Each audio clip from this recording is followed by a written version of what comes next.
ஓம் சிவாய நம. ஸோ சனி தான் கும்பத்துக்கு அதிபதி இல்லையா? அதனால ஒரு டைம் காலம் வரும்போது, என் பையனா வந்து நீ எப்படி இதெல்லாம் பண்ணலாம்? நான் விடுவேனா? மத்தவங்களே நான் விட மாட்டேன். என் மகன் ஆச்சு நீ விட மாட்டேன் ஸ்பெஷலா நீ மாட்டேன் ஸ்பெஷலா அப்படின்ட்டு கும்பராசிக்காரங்க வாயிலிருந்து வந்த வார்த்தை கடந்த காலங்கள்ல இப்பவுமே அவங்க அதை அனுபவிச்சுட்டு இருக்காங்க. மரண பயத்தை காட்டிட்டியே பரமா அப்படின்னு தான் நிறைய கும்பராசிக்காரங்க வந்து புலம்பிக்கிட்டே இருக்காங்க. காரணம் என்னன்னா, அளவுக்கு அதிகமான கர்ம வினை, கர்ம பாதிப்புகள் தொடர்ந்துகிட்டே இருக்கும் ஒவ்வொரு நாளும். யாருக்குன்னா கும்பராசிக்காரங்க. இப்போ நம்ம வாழ்க்கையில மாற்றம் வரணும்னா, நம்ம எடுக்கக்கூடிய முடிவுகள் தான் நமக்கான மாற்றத்தை உண்டு பண்ணி தரும்.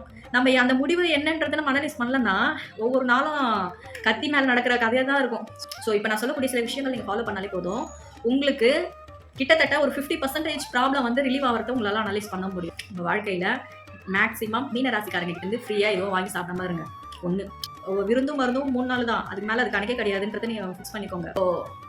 ஒரு கும்பராசி ரிஷபராசியோட வண்டியோ சொத்தோ ட்ரெஸ்ஸோ வந்து வாங்கி தராங்க, ரிஷபராசிக்காரங்க உங்களுக்கு இதெல்லாம் செய்கிறாங்க அப்படின்னும் பொழுது அதோட அளவை வந்து குறைச்சிக்கோங்க. சொல்லி சொல்லி சொல்லி சொல்லி சொல்லி சொல்லி காட்டி கடைசியில் அதை வெறுக்கவே வச்சிருவாங்க.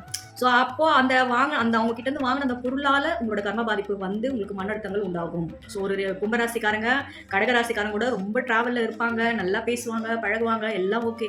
ஆனால் கடகராசிக்காரங்க கிட்ட இருந்து கும்பராசிக்காரங்க பணம் சார்ந்த விஷயங்கள்ல மட்டும் எச்சரிக்கையா இருக்கிறது நல்லது. பணம் வந்து கடகராசிக்காரங்க கிட்ட இருந்து நீங்க வாங்கிட்டீங்க அப்படின்னா கண்டிப்பா உங்களுக்கும் அவங்களுக்கும் ஒரு மிகப்பெரிய ஒரு மனக்கசப்பு உண்டாகும். ஒரு விருச்சகமோ ஒரு குடும்பமோ ஒரு இடத்துல வந்து பிசினஸ் பண்றீங்க ஒரு பார்ட்னர்ஷிப்ல அப்படின்னும் போது நீங்க கணவன் மனைவியாகவே இருந்தாலும் சரி, அந்த கொடுக்கல் வாங்கல் ஷேரிங்ல கரெக்டா இருக்கணும். இல்ல அப்படின்னா அந்த உறவு பாதிக்கப்பட்டு விடும்.